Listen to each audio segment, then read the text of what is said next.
By now, English has become my soul language. It is the language that I journal with and that I express my thoughts very easily with. We're gonna be talking about how I learned English by myself without even studying it. I took English as a foreign language in school by the age of 10, but before that, I got introduced to it by my hero. This hero was no one else but my father. He laid the foundation of how I learned languages until this day, including English. In 2009, he came in with the news. Michael Jackson has left the face of the earth. And with that, he handed us children the CD with the best Michael Jackson hits. My siblings and I started to play the CD front and back. I can still remember vividly how my brother and I had our favorite songs. For him it was, "Oh, close your eyes, let the rhythm get into you." And for me it was, "Your butt is mine, and then you know I'm bad, you know it." Do you think that back then we cared or knew what he was singing?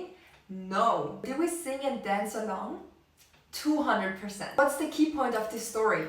Songs. Before I even started my formal English studies, I was thrown into the rhythm and the sounds of the English language for free. Bonus tip? Yes, you read it. Karaoke. Imagine you learned a song by heart that now you're testing your skills and singing it on your own. If you don't produce the language like the original, you know where to look for the correction. What does "I go fast with my car" has to do with the second takeaway? I'm glad you asked. It's about how you accentuate it. Back in 2017, I've had the formal studies, but I didn't have the connection with the language yet. Luckily, one day I've overheard Brits talk, and it changed my life. I immediately fell in love with their accent, and I swore myself there, right on the spot, that if I learned English, I needed to sound like them. How did I do that? I mimicked them. Hence the "I go fast with my car." I produced this phrase at least 100 of times. I made videos of it and I sent it to my best Snapchat contact. Mimicking made it all happen. Back then I was watching English with Lucy video, and on the words I was interested in, I stopped and I mimicked. And then I created. And similar to the karaoke, if I didn't sound like them, I simply went back to the original and I mimicked again. After 2 years, the fruits have shown. As I went to Scotland and as I put on my best British accent, they congratulated me, telling me that I just sounded like them. By that, did they mean that I sounded like a Scot or like a Brit? I love romance.